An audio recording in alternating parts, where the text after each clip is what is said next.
therapy. Today we're going to talk about everything but disc herniation.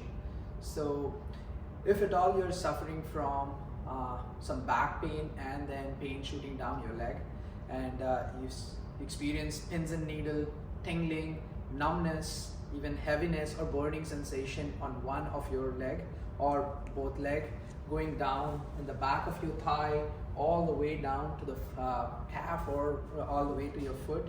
Now this could be sciatica, and this sciatica, so sciatica is not a diagnosis. Sciatica is some sort of a symptom, and sciatica could actually be caused due to different diagnosis or different health conditions, and one amongst many different reasons that someone can experience sciatica like symptom is disc herniation. So if you're one amongst those folks where you've been told and diagnosed with disc herniation, don't panic. A lot of times there is a lot of myth around there where it says there is mostly surgery that is needed to fix disc herniation, and there's a lot of evidence out there, and there's so much report and so many successful stories out there that people have been able to heal their herniated disc and get a better quality life without having to need surgery or any sort of invasive approach. So today we're going to talk about a few things that you can do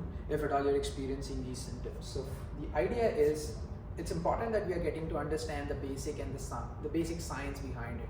With the herniated discs, the disc is causing a lot of irritation on one of the nerves there, and then that nerve, when it gets sensitized, you experience these symptoms.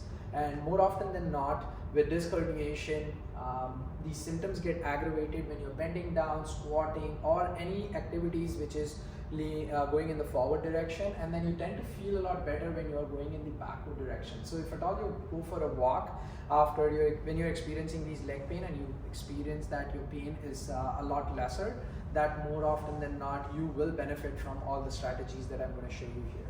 So first thing is to lay on your stomach this way, and then you want to prop yourself up with your elbow and then get your neck up. Doing a few repetitions of this and then sustaining this. The idea is to go to the end range, go as further as you can, and the rule is that you should experience pain or discomfort with it, and then you can sustain this position for a period of time.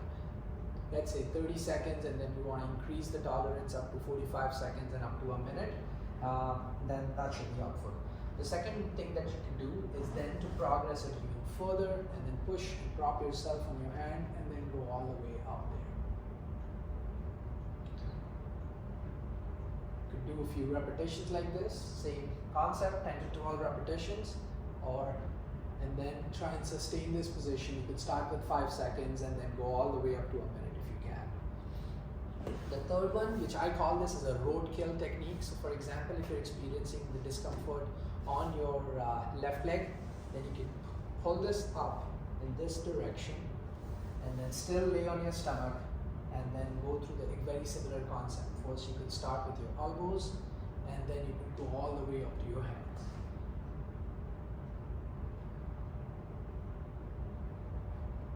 Similar amount of repetitions and another one that you can do is going in this position and then squeezing your butt.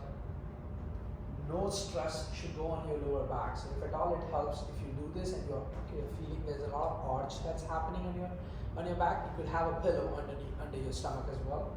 But then the idea is to raise your leg up this way. And it doesn't necessarily has to be the same leg that you're experiencing the discomfort. Of course, that leg, and then you can do exactly the same thing on the other side as well, with 10 to 15 repetitions of that. One last one that you could try is going, now this could be a little tricky, so you'd want to try and test these things out.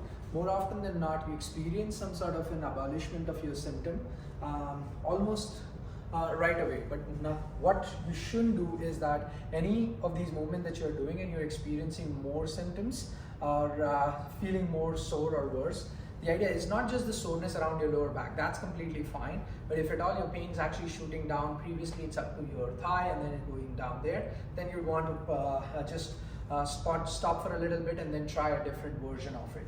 So the idea is to keep both your legs, feet together. If you're experiencing the discomfort on your right side, then your left side should face the wall. You want to keep your hands here and then push yourself on this side. Some folks respond better in this direction, and some folks it actually works the opposite direction a lot better. Very simple, exactly the same thing, but trying to do this on the opposite direction. And the progression of this would be, first you start feeling better with this, and it's like, hey, I'm able to sustain this position and actually feel a lot better with my symptoms reduction. Then you can arch your back a little bit this way. So this is arching, pelvic tilting on this side, and now your pelvic tilting the opposite side. Maintain that position, and this is actually can be a little challenging. So I wouldn't recommend doing this as a first course of action, but as and when you're progressing and then experiencing some abolishment of symptoms. So try these 5 techniques. If you're being diagnosed with herniated disc with those symptoms that I mentioned, let me know how that